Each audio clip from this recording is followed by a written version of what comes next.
वेद प्रेमियों सुधी श्रोताओं, संप्रति हम सब ऋग्वेद के प्रथम मंडल के 119वें सूक्त के छठे मंत्र की व्याख्या में प्रवेश करने जा रहे हैं।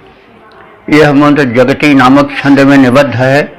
मंत्र दृष्टा ऋषि हैं कक्षीवान और देवता हैं अश्विनी कुमार तथा इस मंत्र का वर्ण विषय है ऋषिरेभ, अत्रि, शैव, वंदन आदि का उद्धार वृत्त। अब संबंधित मंत्र का प्रथम पाठ हो जाए। ओम यं रेभं परिषूते रुष्यथो हिमेन घर्मं परितप्तमत्रे इवं शयोरवसं पिप्यथुर्गविप्र दीर्घेण वन्दनस्तार्यायायुषा वन्दनस्तार्यायायुषा। शब्दार्थ से और भावार्थाद से परिचय प्राप्त करें। एवं हे अश्विनी कुमारो, एवं माने तुम दोनों ने रेभम, रेभ नामक ऋषि को परिषूते, परिषूते माने संकट से, उरुष्यथ माने उद्धार किया, उबारा। संकट क्या था? असुरों ने उन्हें जकड़ कर रस्सी से बांध कर गहन कूप में डाल दिया था ताकि वो घुट घुट कर शरीर को छोड़ दें, प्राण त्याग दें, किंतु तुम दोनों ने उनका उद्धार किया था। इसी प्रकार से अत्रये, अत्रि से चतुर्थी एक वचन है अत्रये, अत्र ऋषि के लिए परितप्तम घर्मम, ऐसी घर्म माने घाम या ताप, ऊष्मा अग्निजन्य थी जो कि तुषाग्नि से प्रकट की गई थी। तुष कहते हैं भूसी। तो भूसी की आग जो है वो लपट तो नहीं देती है लेकिन तपाती बहुत है।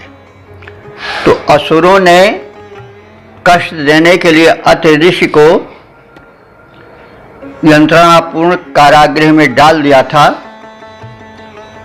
तल भाग में जहाँ की वायु भी ठीक से ना आ सके, घुटन हो, और चारों ओर से तुषाग्नि भूसी की आग को सुलगा कर उनको संतप्त कर दिया था।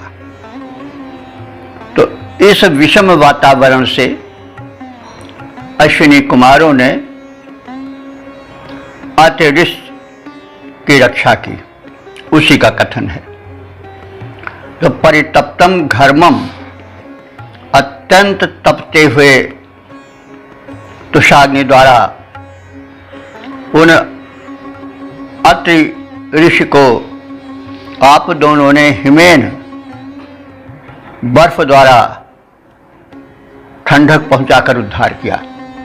इसका मतलब हुआ कि कुछ उन्होंने कृत्रिम वर्षा की होगी और वहाँ तक ओले वगैरह या कुछ इस प्रकार के अतिशीत द्रव्यों का संप्रेषण किया था कि वो तुषाग्नि बुझ गई, वो जो तप रहे थे उससे मुक्ति पा गए और अंत में उनको कारागृह से मुक्ति भी दिलाई, जो बड़ा यंत्रणापूर्ण था, काल कोठरी जैसा था। तो तुमने इस प्रकार से रेभ और अत्रि ऋषियों का उद्धार तो किया ही, आपने शैव नाम के ऋषि की भी अत्यंत सहायता की थी, उपकार किया था। तो शयो माने शैव नाम के ऋषि की, गवि माने गाय में, गो से गवि गाय में। शैव ऋषि के पास एक ऐसी गाय थी जो कि बंध्या हो चुकी थी, बिल्कुल क्षीण हो चुकी थी, और गो जो थी वो उस समय ऋषियों के जीवन तप यज्ञ आदि का मुख्य साधन हुआ करती थी, इससे उसका बड़ा महत्व था। तो ऋषि की गौ जो थी वह लटी लामड़ी होकर क्षीण हो गई थी, वो बांझ हो गई थी, बछड़े देने की स्थिति में ही नहीं थी। लेकिन तुम दोनों ने शैव नाम के उन ऋषि की उस आधारभूता गौ को उपचारों द्वारा दुरुस्त किया, उसको प्रसव योग्य बनाया और उसको दुधार बनाया। उसी का कथन है। शयो गवि, शैव की गाय में युवम अवसम पिपथु, तुम दोनों ने अवसम संरक्षणार्थ और जीवन रक्षण में उपयोगी, पिपथु माने दुग्ध को बढ़ाया, यानी उसे दुधार किया। दीर्घेण आयुषा, और दीर्घ आयु द्वारा उपचारों से दीर्घ आयु प्रदान करके बंदना तारी, बंदन ऋषि का तुमने उद्धार किया था। तो इस प्रकार से हे अश्विनी कुमारो, तुम दोनों ने रेभ ऋषि को संकट से मुक्त किया था। अत्र ऋषि को कारागार के अति तप्त तुषाग्नि से दग्ध वातावरण को शीतल बनाकर उनकी रक्षा की और यंत्रणापूर्व उस कारागार की काल कोठरी से विमुक्त किया। शैव नाम के ऋषि के आश्रम और उनके जीवन के आधारभूता गाय जो बंध्या हो चुकी थी, उसको तुमने दुधार बनाया और इसी प्रकार से तुम दोनों ने बंदन ऋषि का भी उद्धार किया, जो कि असुरों द्वारा सताए गए थे, किसी गड्ढे में छिपा दिए गए थे और अत्यधिक उत्पीड़ित हो रहे थे, जराजीर्ण भी हो गए थे। तो इस प्रकार से तुमने जो आर्यों ऋषियों महर्षियों के साथ उपकार किया वह अविस्मरणीय है। बार बार कक्षीवान ऋषि उसका स्मरण कर विमुग्ध होते हैं, प्रसन्न होते हैं, भूल नहीं पाते हैं। तो ये जो अश्विनी कुमार थे वो देव सभ्यता के सक्रिय सदस्य थे, जिनका कि आर्यों से मेलजोल हुआ, आज उनके उपासक बने और वे उन आर्य ऋषियों महर्षियों की संरक्षण द्वारा उनका कल्याण करते रहे। उन्हीं के उदाहरण को ऋषि प्रस्तुत करके उन दोनों अश्विनी कुमारों को भावभीनी स्तुति द्वारा, श्रद्धांजलि द्वारा परितुष्ट कर रहा है और उपकारी वृत्ति होनी चाहिए व्यक्ति की, इसका संदेश दे रहा है। तो इस प्रकार से तुम दोनों ने रेभ ऋषि को संकट से मुक्त किया, अत ऋषि को कारागार से अति तप्त स्थल को शीतल बनाया, वृष्टि के और अत्यंत शीतल उपचारों के माध्यम से शैव नाम के ऋषि के हेतु उनकी बंध्या गाय को दुधार बनाया, तथा तुम दोनों ने बंदन ऋषि को दीर्घ जीवन प्रदान किया। अब संबंधित मंत्र का पद रूपांतरण भी देख लिया जाए। रेभ नाम ऋषि को तुमने संकट से मुक्त किया था। रेभ नाम ऋषि को तुमने संकट से मुक्त किया था। अत्र हेतु तपता बंदी गृह शीत से युक्त किया था। शैव नामक ऋषि थे। शैव की वंध्या गाय दुधारू तुमने उसे बनाया। वंदन ऋषि को दीर्घ आयु दे उनका कष्ट मिटाया। वंदन ऋषि को दीर्घ आयु दे उनका कष्ट मिटाया। रेभ नाम ऋषि को तुमने संकट से मुक्त बनाया। ओम वेद प्रेमियों, सुधी श्रोताओं, संप्रति हम सब ऋग्वेद के प्रथम मंडल के 119वें सूक्त के 7वें मंत्र की व्याख्या में प्रवेश करने जा रहे हैं। यह मंत्र जगती नामक छंद में निबद्ध है। मंत्र दृष्टा कक्षीवान हैं और देवता हैं अश्विनी कुमार। संबंधित मंत्र का विषय अथवा शीर्षक है वंदन वामदेव ऋषि का उद्धार तथा उपासकों के उपकारक अश्विनी कुमार। अब संबंधित मंत्र का प्रथम पाठ हो जाए। ओम एवं वंदनम निरितं जरण्यया रथम न दस्राकरणा समन्वित क्षेत्रादा विप्रं जनथो विफन्यया प्रवामत्र विधते दंसना भुवत। शब्दार्थ भावार्थ आदि से परिचय प्राप्त करें। दस्राकरणा, दस्राकरणा माने शत्रु विनाशक एवं करणा माने कार्य कुशल। तुम दोनों अश्विनी कुमारों। हे दस्रा, हे शत्रु विनाशक, हे करणा, हे कार्य कुशल, तुम दोनों अश्विनी कुमारों, जो तुमने अविस्मरणीय कार्य किए हैं उनका उल्लेख मैं कर रहा हूं। तुमने जरण्यया निरतम बंधनम, जरण्यया माने बुढ़ापे से ग्रस्त वंदनम, वंदन नाम के ऋषि को, एवं तुम दोनों ने रथम ना समन्वित, रथम ना माने रथ के समान। रथ ना है नहीं तो जैसे कई बार निवेदन किया जा चुका है कि यदि न शब्द संज्ञा के बाद आता है तो वो समानार्थक अर्थ का प्रदायक होता है। यदि संज्ञा के पहले आता है तो वो नकारात्मक अर्थ का प्रतिपादक होता है।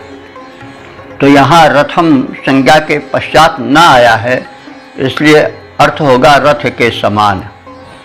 समन्विता माने मरम्मत कर के नवीन कर दिया। तो यह उपमा दी जा रही है कि वंदन ऋषि अत्यंत जरठ हो गए थे, जरा जीर्ण होकर के लटे लामड़े बन गए थे। तो इन दोनों अश्विनी कुमारों ने उनका कायाकल्प कर दिया और उनको नवयुवक बना दिया।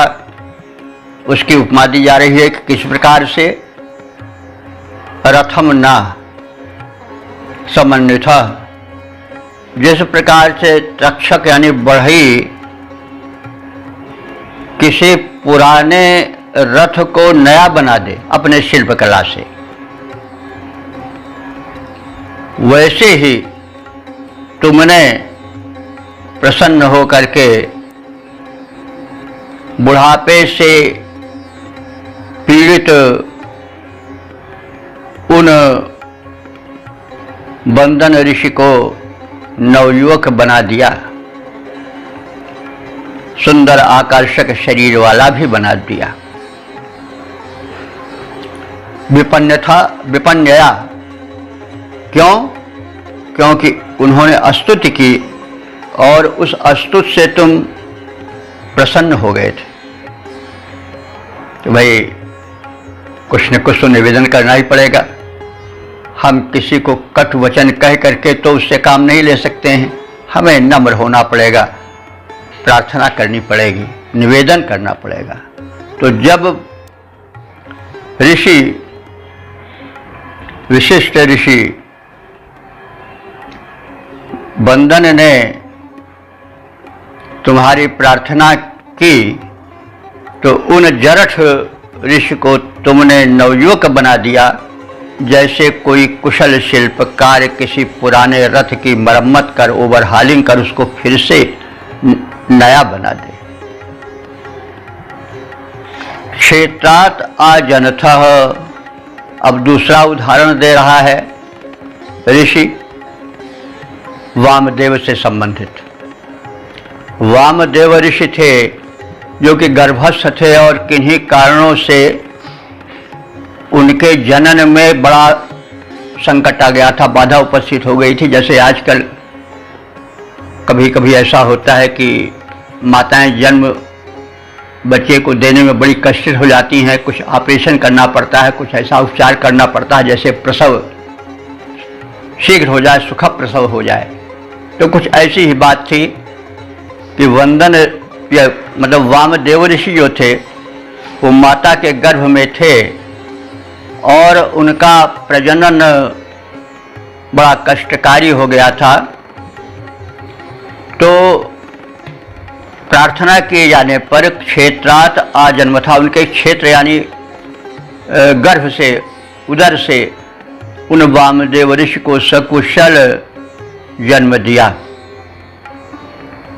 वाम दंसना, तुम दोनों के जो कृत्य हैं उपकार के वे अविस्मरणीय हैं। अत्र विधते, यहाँ कर्म परायण यजमान के लिए प्रभुवत माने प्रभावशाली हो रहे हैं, यानी तुम्हारी इस परोपकार वृत्ति से, कर्म कुशलता से हम लोग भी प्रभावित होकर तदनुसार आचरण करना चाहते हैं और कर भी रहे हैं। तो सत्कर्म का प्रभाव पड़ता है, उद्यम का प्रभाव पड़ता है, आदर्श कर्म का प्रभाव पड़ता है। इसलिए व्यक्ति को सदाचारी और सत्कर्मशील होना चाहिए, क्योंकि उसके द्वारा वो स्वयं तो सुझ पाता ही है, समाज के लिए एक अच्छा उदाहरण प्रस्तुत करता है और समाज में सद्भावना, सात्विकता का प्रचार प्रसार होता है। तो मनुष्य का कर्म केवल श्वासें समाप्त करके जीवन लीला समाप्त करना ही नहीं है, मानव शरीर से कुछ ऐसे कर्म करने हैं जो उसे अविस्मरणीय बना दें, प्रशंसित बना दें और मानव जीवन के उद्देश्य को परिपूरित कर उसे धन्य बना दें। तो ये सब संदेश है मंत्रों में। परोपकारी बनिए, हितकारी बनिए, कर्म कुशल बनिए, ऐसा कार्य करिए कि अविस्मरणीय हो जाइए और प्रार्थनीय हो जाइए, आपको सभी याद करें। तो इस तरह से विचार लो कि मरते हो न मृत्यु से डरो कभी, मरो परंतु यों मरो की याद जो करें सभी। हुई नहीं हो सुमृत तो वृथा मरे वृथा जिए, मरा वही नहीं कि जो जिया न आपके लिए। यही पशु प्रवृत्ति है कि याप याप ही चरे, वही मनुष्य है कि जो मनुष्य के लिए बरे। तो इस प्रकार से तुमने बड़े ही अनुकरणीय कृत्य प्रस्तुत किए, उसके लिए हम आप दोनों के कृतज्ञ हैं। हे शत्रु विनाशक एवं कार्य कुशल अश्विनी कुमारो, जैसे पुराने रथ को शिल्पी नया कर देता है, उसी प्रकार जराग्रस्त वंदन ऋषि को तुम दोनों ने युवा कर दिया था। प्रार्थना करने पर प्रसन्न होकर ज्ञानी वामदेव ऋषि को माता के उदर से कुशल पूर्वक निकालकर उन्हें स्वस्थ रूप में प्रस्तुत किया था। तुम दोनों के ये रक्षापरक कार्य यहाँ कर्मपरायण यजमानों हेतु एक निदर्शन है, एक उदाहरण है, जिनके लिए हम सब कृतज्ञ हैं। अब संबंधित मंत्र का पद रूपांतरण भी देख लिया जाए। शिल्पी जीर्ण शीर्ण रथ को करता नवीन सा जैसे, शिल्पी जीर्ण शीर्ण रथ को करता नवीन यों जैसे, जराग्रस्त बंधन को तुमने युवा बनाया वैसे। ज्ञानी वामदेव की माँ के उदर से बाहर लाए, वामदेव ज्ञानी वामदेव को माँ के उदर से बाहर लाए, प्रार्थित हो प्रसन्न तुम उनके सारे कष्ट मिटाए। रक्षा परक शक्ति से अपनी बिगड़े काम बनाओ, रक्षा परक शक्ति से अपनी बिगड़े काम बनाओ। कर्मठ यजमानों को अपना सुप्रभाव दिखलाओ, कर्मठ यजमानों को अपना सुप्रभाव दिखलाओ। ओम वेद प्रेमियों, सुधी श्रोताओं, संप्रति हम सब ऋग्वेद के प्रथम मंडल के 119वें सूक्त के 8वें मंत्र की व्याख्या में प्रवेश करने जा रहे हैं। यह मंत्र जगती नामक छंद में निबद्ध है। मंत्र दृष्टा ऋषि कक्षीवान है और देवता हैं अश्विनी कुमार। संबंधित मंत्र का विषय है अश्विनी कुमारों के अनुकरणीय अविस्मरणीय कृत्य का स्मरण। अब संबंधित मंत्र का सर्वप्रथम पाठ हो जाए। ओम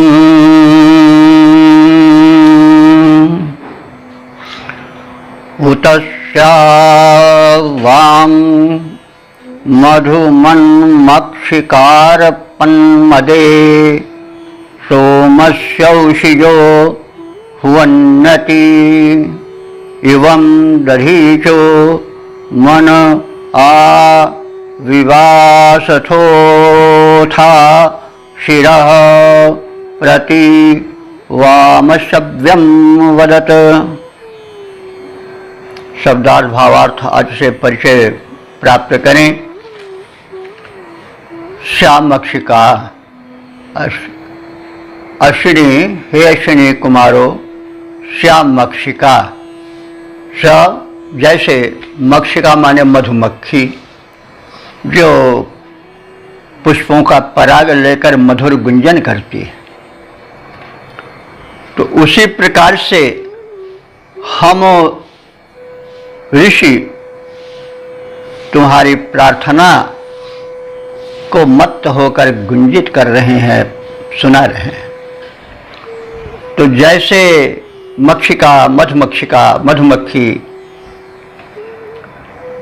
प्रेम पूर्वक मत्त होकर मधुर स्वर में गुंजन करती है पुष्प से मधुर रस लेकर के, वैसे मैं उशिज, कक्षीवान ऋषि, उशिज इसलिए कहते हैं कि उषि के पुत्र थे ये, उशिन की माता का नाम था, इसलिए कक्षीवान को उशिज कहा गया है। तो कक्षीवान ऋषि इस सूक्त के मंत्र दृष्टा ऋषि हैं। वे मातृपक्ष का परिचय देते हुए कह रहे हैं कि मैं उशिज कक्षीवान तुम्हारे सुकृत्यों से अत्यधिक प्रसन्न होकर उसी प्रकार से तुम्हारी स्तुति में मंत्र गा रहा हूं, जैसे कि मधुमक्खी मधुमरंद पान कर मत्त हो करके मधुर स्वर में गुंजार करती है। तो सोमस्य मदे, जब तुम सोमपान के आनंद में मत्त हो जाते हो, तब मैं तथाकथित विधि से तुम्हारे प्रति स्तोत्रों का मधुर उच्चारण करता हूं। कौन? औषिज। औषिज कहते हैं उशिक के पुत्र को। तो जैसा हमने निवेदन किया कि कक्षीवान ऋषि मातृपक्ष से उशिज नाम के एक दासी की संतान थे। तो देखिए, इससे यह भी सूचना मिलती है कि वैदिक युग में जाति पाति पूछे नहीं कोई, हरिका भजे सो हरिका हुई की भावना प्रधान थी। अंग देश की दासी के पुत्र थे जिसका नाम उशिक था। तो उस दासी के पुत्र होने के कारण वे अपने परिचय को छिपाने का प्रयत्न नहीं करते, क्योंकि समाज में काम देखा जाता था, जन्म नहीं देखा जाता था। इसीलिए वे कह रहे हैं कि मैं उशिक का पुत्र कक्षीवान हुवन्यति तुम्हारा आवाहन करता हूं। कैसे? जैसे कि मधु मकरंद पान कर मत मधुमक्षिका मधुर स्वर में गुंजन करती है, वैसे मैं तुम्हारे आह्वान संबंधी मंत्र का मधुर स्वर में गुंजार करता हुआ तुम्हें मना रहा हूं, तुम्हें सुना रहा हूं। और तुम्हारे एक अपर महत्वपूर्ण कृत्य का स्मरण कर रहा हूं। वह कृत्य क्या है? दधीचः मनः। दधीच ऋषि के मन को तुमने आकर्षित कर लिया था। दधीच ऋषि का वृत्तांत आप सब पहले भी जानते थे, कई बार व्याख्या के क्रम में कहा भी गया है। दधीच ऋषि जो थे वह बड़े ही जरठ हो चुके थे, चमड़ियां उनकी झूल चुकी थी, लेकिन कायाकल्प द्वारा दधीच को उन्होंने नया शरीर, युवक शरीर प्रदान किया और साथ ही साथ उनका शिरच्छेद भी हो गया था। तो उस शिरच्छेद के स्थान पर इन्होंने नवीन सिर का प्रत्यारोपण किया। बड़ा भारी कृत्य था। तो कहा गया, तो अश्वभ्य माने अश्व का सिर, घोड़े का सिर, लेकिन घोड़े का सिर न माना जाए तो अश्व तुल्य उसमें तीव्रता थी, यानी मस्तिष्क में चिंतन शक्ति प्रबल थी या स्मरण शक्ति प्रबल थी, क्योंकि अश्व शक्ति का प्रतीक होता है। तो यदि हम उसको इस वैज्ञानिक अर्थ में लेना चाहें तो ऐसा ले सकते हैं। अश्व का अर्थ होता है, अश्व तो होता ही है, घोड़ा तो होता है, लेकिन उस घोड़े का अर्थ भी है कि वो बहुत शीघ्र चलता है, बड़ी तीव्रता से उसकी गति होती है। तो इसी तरह से जब मस्तिष्क की गति बड़ी तीव्र हो जाती है, उसमें नावीन्य होता है, उसमें शक्तिमत्ता होती है, विचार शक्ति और दूरदर्शिता होती है, ज्ञान होता है, तो उसको हम लाक्षणिक रूप में मान सकते हैं कि वो अश्व का सिर था। तो जब अश्विनी कुमारों ने छिन्न सिर वाले च्यवनप ऋषि का सिर का प्रत्यारोपण कर दिया, तो प्रसन्न हो करके अथ माने तब युवम आल निवासतः तुम दोनों अश्विनी कुमारों के कृत्य से अत्यधिक आकर्षित होकर के अशव्यम शिरा वाम प्रति अवदत। अशव्य माने अश्व के सिर से, वाम प्रति माने तुम दोनों के लिए, अवदत माने कहा। क्या कहा? मधु विद्या का उपदेश कहा। तो जैसे पूर्व मंत्र में चर्चा हुई है कि मधु विद्या अध्यात्म विद्या है, जिसमें यह बताया जाता है कि संसार एक ही तत्व का विस्तार है। एको हम बहुश्याम, एक परम शक्ति ने यह मनोरथ किया, इच्छा की मैं तो अब अकेला हूं, अनेक रूपों में विस्तृत हो जाऊं। तो यह अनंत ब्रह्मांड बन गया और वह एक ही तत्व से बना है। यह वैज्ञानिक तथ्य भी है। तो यह विद्या अध्यात्म से जानी गई। तो च्यवन ऋषि उच्च कोटि की आध्यात्मिकता से सज्जित थे, इसलिए यह अध्यात्म विद्या कि संपूर्ण ब्रह्मांड का विकास एक ही से हुआ है, एक ही तत्व सक्रिय है और विभिन्न योजनाओं के कारण, सम्मिश्रण के कारण वह अनेक रूपों में दिखाई पड़ता है। हाँ एक ही, लेकिन जब एक का विस्तार होता है, बीज एक है, जब उसका विस्तार होता है तो वो जड़ फेंकता है, जल के बाद तना होता है, तना के बाद डालियाँ होती है, डालियाँ के बाद शाखाएं प्रशाखाएं पल्लव होते हैं, फल फूल आदि लगते हैं, छाया होती है, तमाम उसका विस्तार तमाम रूपों में होता है। वैसे एक का अनेक रूपों में विस्तार हुआ और इसलिए भेदभाव और वैमनस्य आदि ये सब जो कष्टकारी विचार है उनसे व्यक्ति को मुक्त होना चाहिए, क्योंकि जब सब एक है तो फिर द्वेष कैसा, भेद कैसा, और फिर उसके लिए परेशानी क्यों। अपना ही शरीर है, अगर कहीं किसी कारणवश जीभ पर दांत गड़ गया तो दांत तो कोई नहीं तोड़ देता है, क्योंकि जो भीतर बैठा हुआ कहता है दांत भी अपना है, जीभ भी अपनी है। अपना हाथ अगर कहीं कुछ लग गया, आंख में खोच गया तो हाथ को तो नहीं काटा जाता, क्योंकि एकत्व का भास है कि अपना ही तो हाथ है, अपनी आंख भी है, ठीक है, किसी कारण से। तो कहने का मतलब जब हम तत्र को मोहा कह शोक एकत्व अनुपश्यतः, ये जो वेद में भी कहा गया है कि फिर वहां दुख कहाँ रह जाता है, जहां पर एकत्व की दृष्टि आ जाती है। दुख तब होता है जब हम कदम कदम पर भेदभाव करने लगे, यह अपना, यह पराया, यह मेरा, यह तेरा, तो मैं तय तोर मोर तय माया, यही बस की है जीव निकाया, और यही माया, यही अज्ञान दुख का कारण है। दुख कहाँ रह जाता है, जब सब एकत्व की दृष्टि से संयुक्त हो जाता है। तो यह अध्यात्म विद्या है। तो अध्यात्म विद्या का उपदेश अश्विनी कुमारों को दिया था च्यवन ऋषि ने प्रसन्न होकर के। तो च्यवन ऋषि ने अपनी वैज्ञानिक बुद्धि द्वारा, च्यवन ऋषि का अपनी वैज्ञानिक बुद्धि द्वारा अश्विनी कुमारों ने उपकार किया, और उसके प्रतिकार में बदले में च्यवन ऋषि ने अश्विनी कुमारों को मधु विद्या का उपदेश दिया। इससे यह भी सिद्ध होता है कि जो देव सभ्यता के सदस्य थे अश्विनी कुमार आदि, ये वैज्ञानिक बुद्धि में तो काफी बढ़े चढ़े थे, और अध्यात्म विद्या में आर्य ऋषि अधिक बढ़े चढ़े थे। तो उनके वैज्ञानिक बुद्धि, शल्य क्रिया, अंग प्रत्यारोपण आदि से प्रभावित आर्य हुए। तो उन्होंने संबंधित देवसभा के सदस्यों को, यहाँ पर अश्विनी कुमार का संदर्भ है, उनको अध्यात्म विद्या जिसे मधु विद्या कहा जाता था उसका शिक्षण प्रशिक्षण दिया। इस प्रकार से आदान प्रदान क्रम चला दोनों सभ्यताओं के मिलन पर। तो उसी का स्मरण किया गया है इसमें।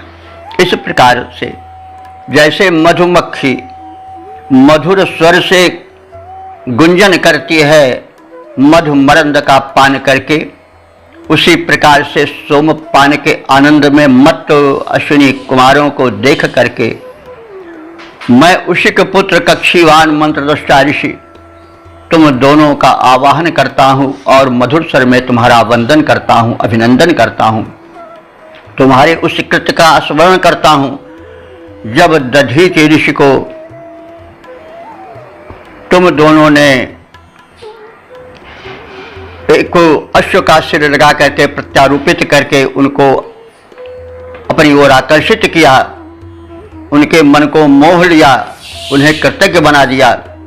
तब उन्होंने भी उसी घोड़े के सिर से जो कि प्रत्यारोपित किया गया था, ऋषि दधीचि ने तुम्हें मधु विद्या अर्थात अध्यात्म विद्या का उपदेश दिया। तो अश्विनी कुमारों के प्रति मधु विद्या का उपदेश दिया गया च्यवन ऋषि द्वारा। अब इसका जो पद रूपांतरण है वो भी देख लिया जाए। मधुमक्षिका मधुर स्वर से गुंजन करती है जैसे, मधुमक्षिका मधुर स्वर से गुंजन करती है जैसे, कक्षीवान उसी के सुत मैं भी भावोन्मत्त बुलाता वैसे। ऋषि दधीचि को निज कृत्यों से जब प्रसन्न कर पाए, हय सिर से वे युक्त तुम्हें तब मधु विद्या सिखलाए। ओम वेद प्रेमियों, सुधी श्रोताओं, संप्रति हम सब ऋग्वेद के प्रथम मंडल के 119वें सूक्त के 10वें मंत्र की व्याख्या में प्रवेश करने जा रहे हैं। यह मंत्र जगती नामक छंद में निबद्ध है। मंत्र दृष्टा ऋषि हैं कक्षीवान और देवता हैं अश्विनी कुमार तथा संबंधित मंत्र का विषय है पेद नृपति को अश्व प्रदान करने के वृत्तांत की प्रशंसा। अब संबंधित मंत्र का प्रथम पाठ हो जाए। ओम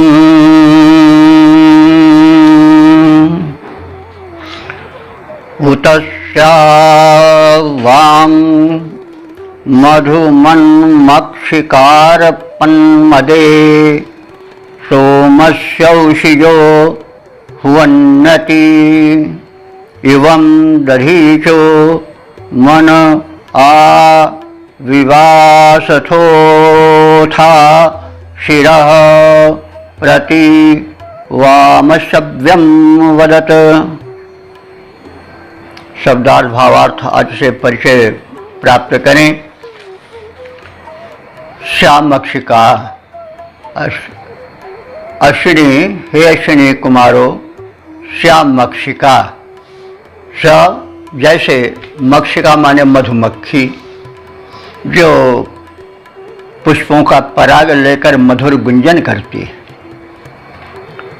तो उसी प्रकार से हम ऋषि तुम्हारी प्रार्थना को मत्त होकर गुंजित कर रहे हैं, सुना रहे हैं। तो जैसे मक्षिका मधुमक्खी प्रेम पूर्वक मत्त होकर मधुर स्वर में गुंजन करती है पुष्प से मधुरस लेकर के, वैसे मैं उशिज कक्षीवान ऋषि, उशिज इसलिए कहते हैं कि उषि के पुत्र थे ये, उषि की माता का नाम था, इसलिए कक्षीवान को उशिज कहा गया है। तो कक्षीवान ऋषि इस सूक्त के मंत्र दृष्टा ऋषि हैं। वे मातृपक्ष का परिचय देते हुए कह रहे हैं कि मैं उशिज कक्षीवान तुम्हारे सुकृत्यों से अत्यधिक प्रसन्न होकर उसी प्रकार से तुम्हारी स्तुति में मंत्र गा रहा हूं, जैसे कि मधुमक्खी मधुमरंद पान कर मत्त हो करके मधुर स्वर में गुंजार करती है। तो सोमस्य मदे, जब तुम सोमपान के आनंद में मत्त हो जाते हो, तब मैं तथाकथित विधि से तुम्हारे प्रति स्तोत्रों का मधुर उच्चारण करता हूं। कौन? औषिज। औषिज कहते हैं उशिक के पुत्र को।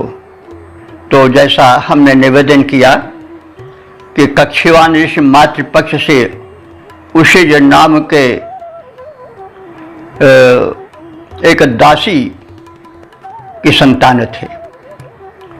तो देखिए, इससे यह भी सूचना मिलती है कि वैदिक युग में जाति पाति पूछे नहीं कोई, हरिका भजे सो हरिका हुई की भावना प्रधान थी। अंग देश की दासी के पुत्र थे जिसका नाम उशिक था।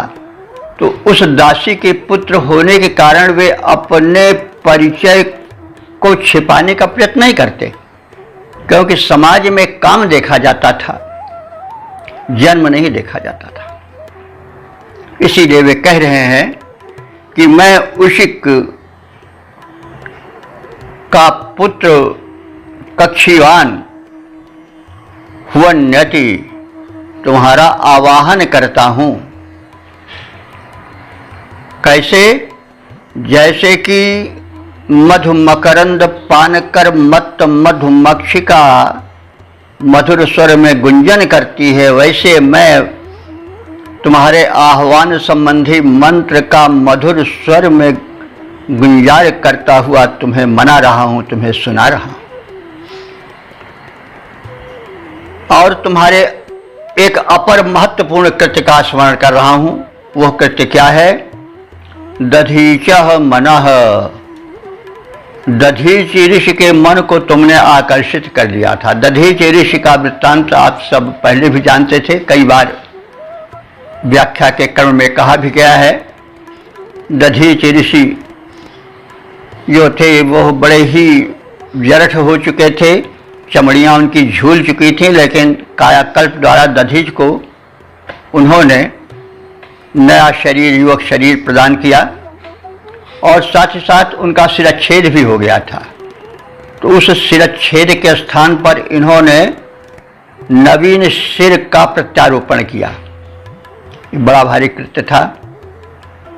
तो कहा गया तो अश्वभ्य माने अश्व का सिर, घोड़े का सिर, लेकिन घोड़े का सिर न माना जाए तो अश्व तुल्य उसमें तीव्रता थी, यानी मस्तिष्क में चिंतन शक्ति प्रबल थी या स्मृति शक्ति प्रबल थी, क्योंकि अश्व शक्ति का प्रतीक होता है। तो यदि हम उसको इस वैज्ञानिक अर्थ में लेना चाहें तो ऐसा ले सकते हैं। अश्व का अर्थ होता है, अश्व तो होता ही है, घोड़ा तो होता है, लेकिन उस घोड़े का अर्थ भी है कि वो बहुत शीघ्र चलता है, बड़ी तीव्रता से उसकी गति होती है। तो इसी तरह से जब मस्तिष्क की गति बड़ी तीव्र हो जाती है, उसमें नावीन्य होता है, उसमें शक्तिमत्ता होती है, विचार शक्ति और दूरदर्शिता होती है, ज्ञान होता है, तो उसको हम लाक्षणिक रूप में मान सकते हैं कि वो अश्व का सिर था। तो जब अश्विनी कुमारों ने छिन्न सिर वाले च्यवनप ऋषि का सिर का प्रत्यारोपण कर दिया तो प्रसन्न हो करके अथ माने तब युवम आल निवास था, तुम दोनों अश्विनी कुमारों के कृत्य से अत्यधिक आकर्षित होकर के अशव्यम शिरा वाम प्रति अवदत। अशव्य माने अश्व के सिर से, वाम प्रति माने तुम दोनों के लिए, अवदत माने कहा। क्या कहा? मधु विद्या का उपदेश कहा। तो जैसे पूर्व मंत्र में चर्चा हुई है कि मधु विद्या अध्यात्म विद्या है, जिसमें यह बताया जाता है कि संसार एक ही तत्व का विस्तार है।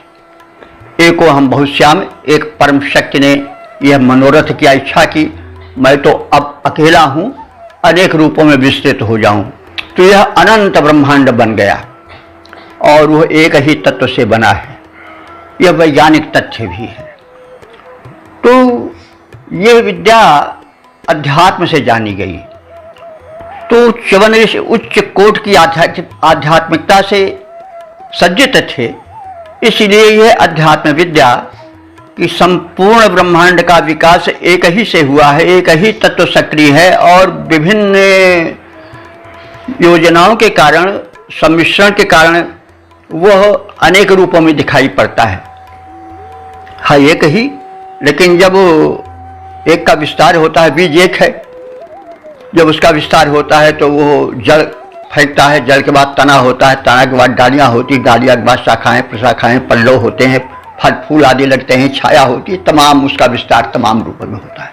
वैसे एक का अनेक रूपों में विस्तार हुआ और इसलिए भेदभाव और वैमनस्य आदि ये सब जो कष्टकारी विचार है उनसे व्यक्ति को मुक्त होना चाहिए, क्योंकि जब सब एक है तो फिर द्वेष कैसा, भेद कैसा, और फिर उसके लिए परेशानी क्यों।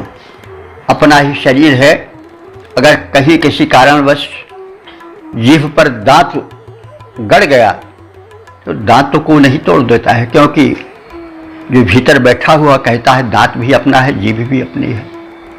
अपना हाथ अगर कहीं कुछ लग गया, आंख में खोच गया तो हाथ को तो नहीं काटा जाता, क्योंकि एकत्व का भास है कि अपना ही तो हाथ है, अपनी आंख भी है, ठीक है, किसी कारण से। तो कहने का मतलब जब हम तत्व को मोहा कह शोक एकत्व मन पश्यतः, ये जो वेद में भी कहा गया है कि फिर वहाँ दुख कहाँ रह जाता है, जहाँ पर एकत्व की दृष्टि आ जाती है। दुख तब होता है जब हम कदम कदम पर भेदभाव करने लगे, यह अपना, यह पराया, यह मेरा, यह तेरा, तो मैं तय तोर मोर तय माया, यही बस की है जीव निकाया, और यही माया, यही अज्ञान दुख का कारण है।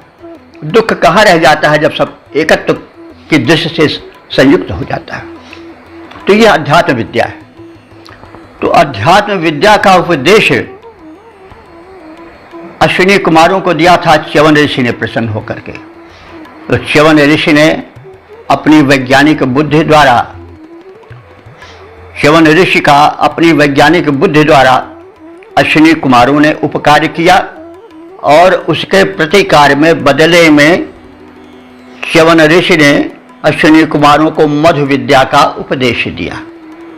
इससे यह भी सिद्ध होता है कि जो देव सभ्यता के सदस्य थे अश्विनी कुमार आदि, ये वैज्ञानिक बुद्धि में तो काफी बढ़े चढ़े थे और अध्यात्म विद्या में आर्य ऋषि अधिक बढ़े चढ़े थे।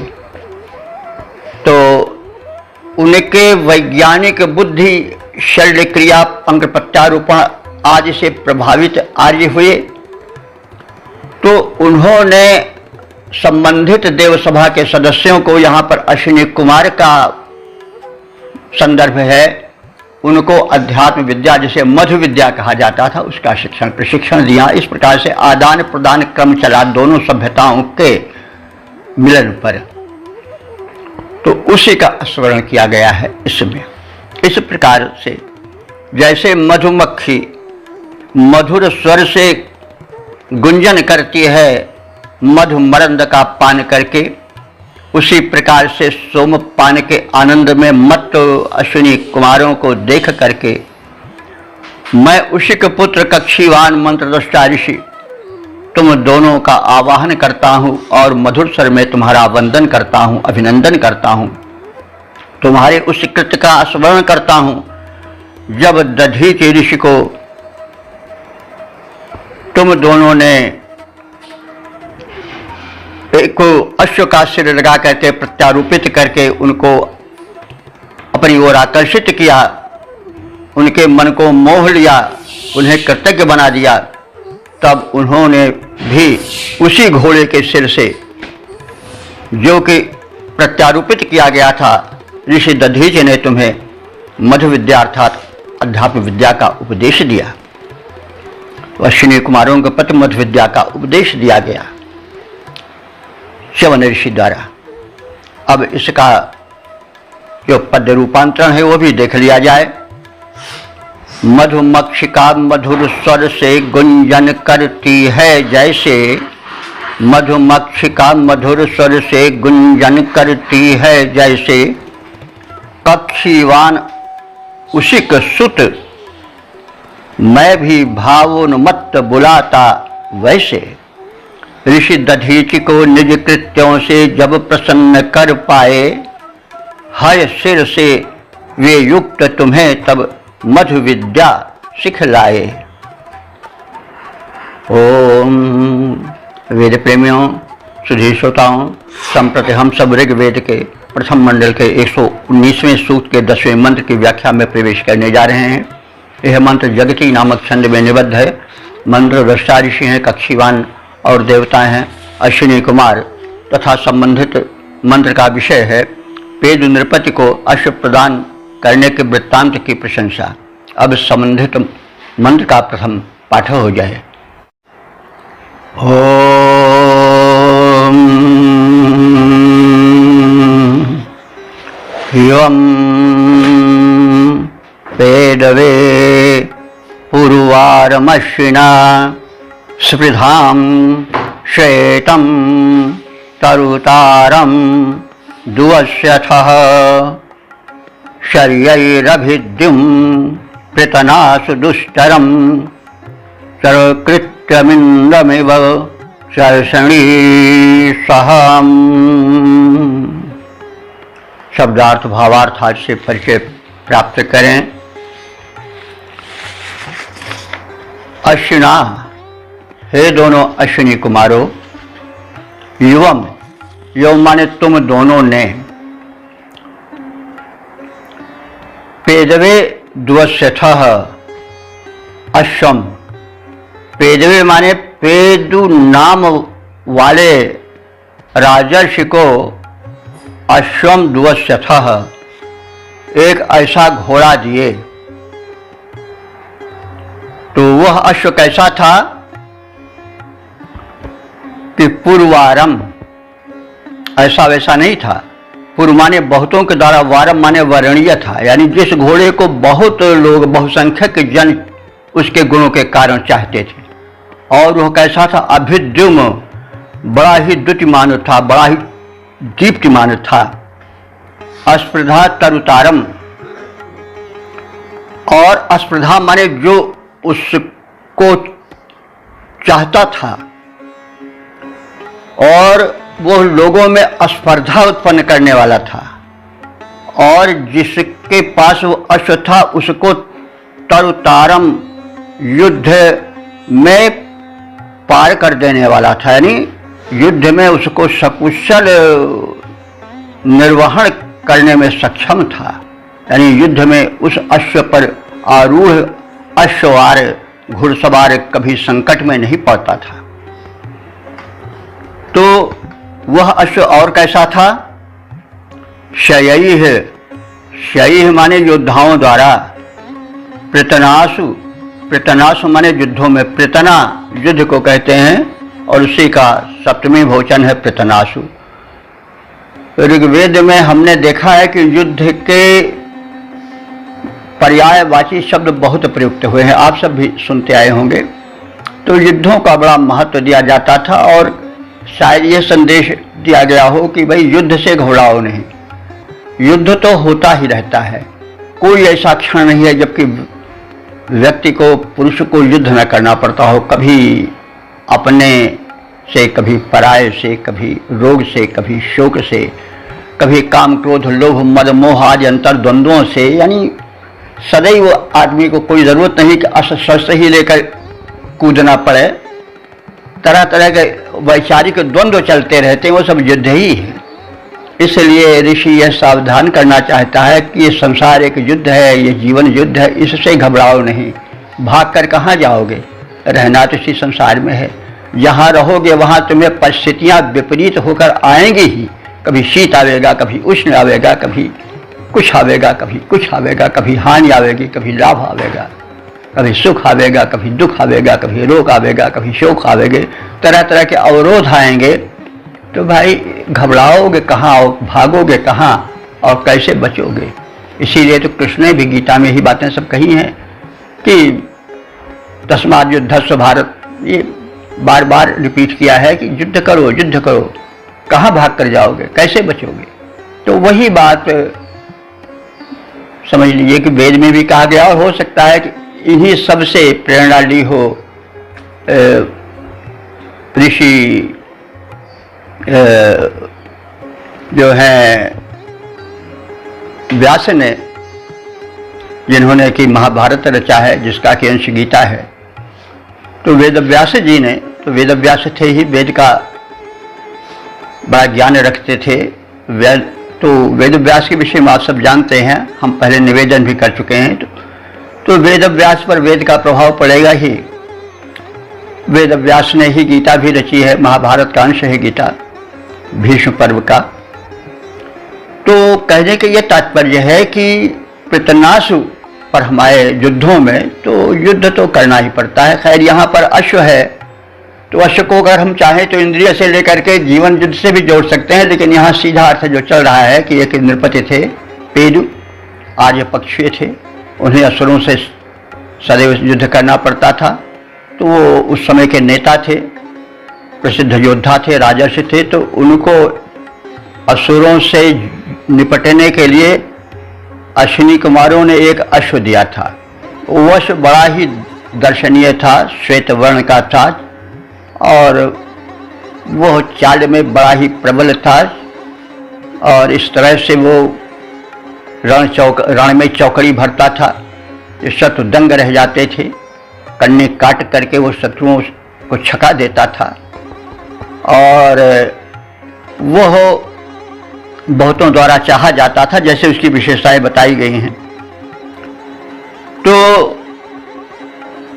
शयैः पृतनासु दुष्तरम, योद्धाओं द्वारा युद्ध में वो अजेय था। पृतनासु दुष्तरम माने युद्धों में वो दुस्तर था, यानी अजेय था। शयैः माने योद्धाओं द्वारा, इंद्रम इव चर्षणी सहम। इंद्र माने इंद्र आप जानते हैं देवेंद्र। जैसे देवेंद्र से जो व्यक्ति युद्ध करता था वो उनसे पार नहीं पाता था, उसे पराभव मिलता ही था, वैसे वो अश्व भी था। चर्षणी सहम माने शत्रुओं को पराभव प्रदान करने वाला था वो। जैसे इंद्र का शत्रु या इंद्र के शत्रु उनसे विजय नहीं पाते हैं, पराभव ही पाते हैं, वैसे ही उस अश्व से भी सब पराभव ही पाते थे, उससे पार नहीं पाते थे। तो और वो जो था वो चक्रत्यम बड़ा ही सक्रिय था, बड़ा ही फुर्त था, रणबीच चौकड़ी भर भर कर चेतक बन गया, निराला था। उसी तरह से चेतक का स्मरण होता है। चेतक के महत्व को आप सब जानते हैं। राणा प्रताप का घोड़ा था। श्याम नारायण पांडे ने एक चेतक के नाम से एक अलग ही सर्ग उल्लिखित किया है हल्दी घाटी नामक अपने महाकाव्य में। तो चेतक के वीर कृत्य बड़े महान थे और उनके विजय का बहुत बड़ा कारण वो था चेतक, उनका प्राण रक्षक था। तो कोई वस्तु कभी समाप्त नहीं होती, नष्ट नहीं होती, उसका रूप परिवर्तित होता रहता है। तो जो जीव है, जंतु है, प्राणी है, वह बार बार जन्म लेता, शरीर छोड़ता आता है और उसके पूर्व जन्म के कृत्य उसके साथ लगे रहते हैं, विशेषताएं भी साथ लगी रहती हैं। तो यहाँ पर उस अश्व की प्रशंसा की जा रही है जो कि अश्विनी कुमारों ने पेदु नाम के राजर्षि को प्रदान किया था शत्रुओं का सामना करने के लिए, उसी का इसमें वर्णन है। और वो अश्व बड़ा ही रणकुशल था, बड़ा ही दर्शनीय था, बड़ा ही युद्ध में जो घुड़सवार था संबंधित उसका रक्षक था, शत्रु को पराभव देने वाला था, आदि आदि उसके गुण थे। तो वो इस प्रकार से हम एक बार उसे देख लें, एक सरसरी निगाह से मंत्र का अर्थ जान लें। हे अश्विनी कुमारों, तुम दोनों ने पेदु नरेश को ऐसा अश्व प्रदान किया था जो बहुतों द्वारा स्वीकार करने के योग्य था, जिसे सभी स्वीकार करना चाहते थे। वो प्रशंसित था, दीप्तिमान था, शत्रुओं की सेना का छक्का छुड़ा देने वाला था, जो धावों द्वारा अत्यधिक प्रशंसित था, वह युद्ध में अपराजेय था। जैसे इंद्र का शत्रु कभी सुरक्षित नहीं रह पाता है, पराभूत ही होता है, हार ही पाता है, वैसे उस अश्व के सामने आने वाला योद्धा उस अश्व से मात ही खा जाता था। तो इस प्रकार का जो अश्व था, उस क्रियाशील अश्व को, श्वेतवर्णी अश्व को, हे अश्विनी कुमारों, तुमने असुरों से उनको पराभव देने के लिए प्रदान किया था। हम तुम्हारे इस प्रदान की प्रशंसा करते हैं। अब हम इसके पद रूपांतरण को भी देख लें। हे अश्विनी कुमारों, जो हय पेदु नृपति को दान दिया, उसने अपने गुण के द्वारा सबके मन को मोह लिया। तेजपूर्ण था, श्वेतवर्ण था, शत्रु सैन्य संहारक था। वह अश्व तेजपूर्ण था, श्वेतवर्ण था, शत्रु सैन्य संहारक था, अपराजेय, इंद्र सम रण में सबल शत्रु दल धारक था। रण में दौड़ दौड़ द्रुत गति से शत्रु सैन्य संहार किया। हे अश्विनी कुमारों, जो है पेदु नृपति को दान दिया, उसने अपने गुण के द्वारा सबके मन को मोह लिया। इस प्रकार से हमने इस सूक्त के समापन वाले 10वें मंत्र के शब्दार्थ, भावार्थ आदि से परिचय प्राप्त किया। अब हम इस सूक्त का संक्षिप्त परिचय प्राप्त कर लें। तो इस सूक्त में जिसकी संख्या है सूक्त संख्या है 119 और मंडल है प्रथम। और इस 119वें सूक्त में 10 मंत्र हैं जिनकी व्याख्या पूरी हो चुकी है सद्यः, और कुल मिलाकर के अब तक जो हैं 1343 मंत्र व्याख्यायित हो चुके हैं। इन मंत्रों द्वारा अर्थ, भावार्थ, शब्दार्थ और उसके वैशिष्ट, उसमें निगूढ़ अर्थ की यथाशक्ति मैंने अभिव्यक्ति दी है। तो अब इस सूक्त के जो मंत्र दस्तावेज हैं वो कक्षीवान है, छंद जगती है, देवता अश्विनी कुमार हैं। अश्विनी कुमारों के विषय में हम बहुत कुछ जान चुके हैं, अब उनको अधिक दोहराने की आवश्यकता नहीं है। अश्विनी कुमार 2 हैं और एक ही रथ पर चलते हैं, और इनके 2 होने के रहस्य को भाष्यकारों ने भिन्न भिन्न रूपों में देखा है। कुछ लोगों का कथन है कि ये नासत्या हैं, यानी नासिका से जो 2 प्रकार के स्वर निकलते हैं जो कि प्राणवायु और अपान वायु से संबंधित हैं, उनसे संबंधित हैं, और शरीर एक रथ है, उस पर निवास करते हैं और शरीर का संचालन करते हैं, उसको हर तरह से सक्षम बनाते हैं। तो और यदि देखा जाए तो अश्विनी कुमार एक ही वैद्य के 2 व्यक्तित्व हैं। वैद्य को केवल दवा ही नहीं देनी चाहिए, उसे शरीर किस प्रकार से संरक्षित रहे इसका भी ज्ञान देना चाहिए। तो वैद्य का एक व्यक्तित्व है, वह रोग को पहचाने और उपचार दे, साथ साथ रोग के कारण को बतावे, और जो रोगी है उसे वह संबोधित करे कि आपकी दिनचर्या कैसी हो, यह रोग आपके पास क्यों आया और आप कैसे करें कि रोग आपके शरीर में आने नहीं पावे।